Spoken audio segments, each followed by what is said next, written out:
In this video, I'm going to show you how you can make this WordPress website load 100 times faster.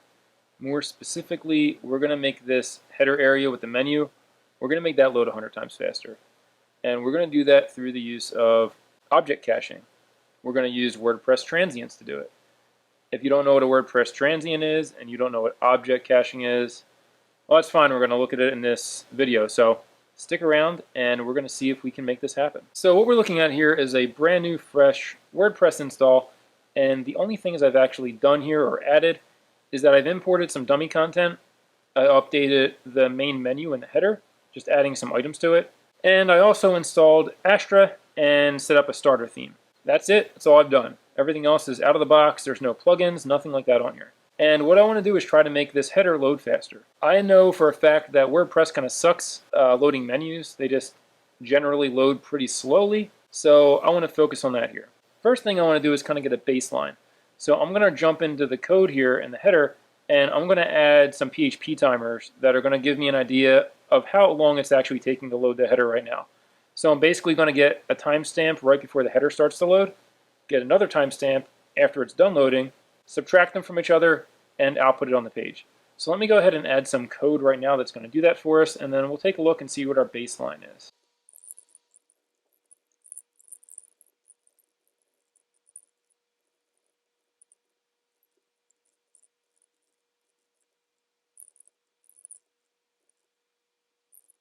Okay, so I've added some code here and refreshed the page, and you can now see that we have a load time of about 0.16 seconds here on our header.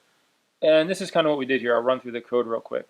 So I made a variable here called start time, and this equals microtime true. That just gives us timestamp in milliseconds. This is right before the header code starts. Then right below the header code, we have the end time, which we're using the same code to get, microtime true. And then right beneath that, we're getting the total time. So we take the end time, subtract the start time from it, and beneath that, we're actually echoing the timeout, and that's where you see this load time coming from. And what I'm going to do now is just refresh this a few times and make sure this time is pretty consistent. We don't have anything weird going on here. So 0.157, 0.160, 0.158. So it's pretty consistent around 0.16. We'll use that as our baseline here. 0.16, that's not going to kill you at the end of the day. It's not like it's taken 10 seconds to load this header. But we want to make this thing load as fast as possible. And when we implement these transients, basically what we're going to do is we're going to take everything that's being output in the header, and it's going to store it in the WordPress database as just HTML. And then when we come back and grab it to load it again, we can bypass all this code and just output the HTML. And that should save us a significant amount of time. I'm hoping we can hit that 100x mark, and we're going to see. What I'm going to do now is I'm going to add some output buffering. And what the output buffering is going to do is it's going to take all this output here in the header, and it's going to store it in a variable instead of outputting it. We need to do that because in order to set up our object caching, we need all this output to be in a variable rather than being displayed on the page. So I'm going to go ahead and add that code now, and then we'll take a second to review it.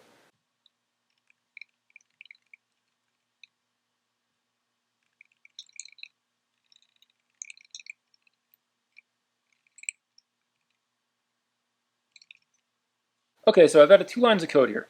I've added ob start, and I've added output equals ob end clean. So the ob start is right here before all of our header code, and the ob end clean is after all of our header code. As soon as we start this, anything after this that would normally output on the screen is basically going to be stored in the memory, and then we're going to save it in this output variable. So let me go back here and refresh the page and see what we get here.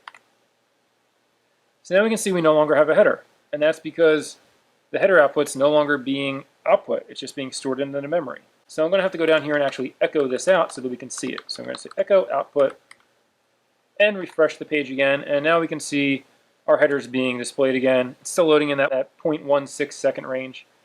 And the next step here is going to be to add our caching, which is the thing that's actually going to speed this thing up. So the first thing I want to do is set our transient, and WordPress gives us a nice function for that. It's called set transient, and it accepts 3 arguments. So let me go ahead and do that right now. We need to set our transient after we have our output variable. So I'm going to start adding this code right here. I'm going to say set transient. And you can see it accepts 3 arguments. The first argument here is going to be your transient name. You can name this anything you want. I'm just going to name it header output. And I'm going to spell it correctly too. The next argument is going to be the value. This is what you actually want to store in the transient. And for this, we want to store our output in there. So I'm going to just replace value with output. And the last argument here is your expiration time. So what the expiration time does on a transient is once it's set, it stores that time. And once we hit that timer, it's basically going to expire that transient. And then when we hit our code, it's going to run through all of our header code again and build a new transient rather than pull it from the database. In this case, our header, this is probably not going to change very frequently. So we could set this to a month or a year or forever if we wanted to. But for the purpose of this tutorial, I'm just going to make it 3600 milliseconds, which is an hour. That'll be plenty for what we're doing here. And I'm going to save this. And then we're going to refresh the page. And we can see that nothing really changed. We're still loading in about 0.16 seconds. And that's because all we've done here is set the transient. The next step is to get the transient and then write a conditional that says, if this transient's not empty, we don't have to run any of this code anymore to output the header. We can just skip straight to the transient, and that's going to output HTML. And it would be basically like we had a static HTML file here loading in the header. And I'm hoping that's going to save us all that time I was talking about. I think we can hit that 100x mark. So let's see what we get here. I'm going to add some code, and then we will review it again.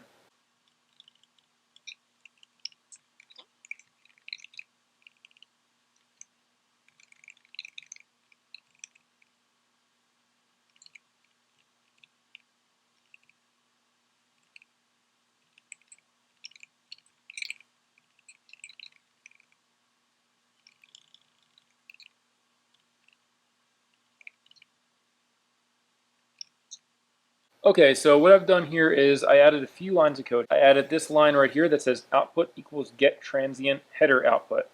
Get transient only accepts one argument, and the argument is just the name of the transient that you want to get. So down here, when we set our transient, we named it header output. So when we get it, we want to get header output. That's all we're doing there. And then I also added this conditional, and I wrapped it around all of our header code. So I said if output is false, run all this code. So what's going to happen here is we're going to get our transient. If it's empty, we're going to run all this code to output the header. And within that code, we're going to set our transient. Then we're going to output it.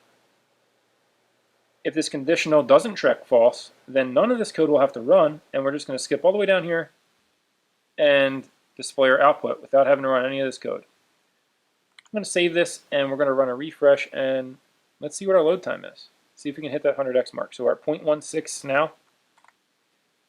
And we've cut off 2 decimal places. So we pretty much hit our 100x mark.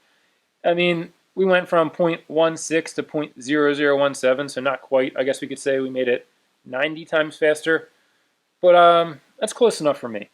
So you can see this is a pretty useful thing here that we've done. We've significantly sped up our header output. I mean, literally made it load about 100 times faster here. So what's the use case here? Would you actually put this in a header? I've done it before. I've cached a header. Depends on what's in the header and if it needs to update very frequently. The header is a good place for this. The footer is another good place for this. But where it can really make a big difference is also anywhere where you're making like an API call, right? So let's say you have an Instagram feed in your footer.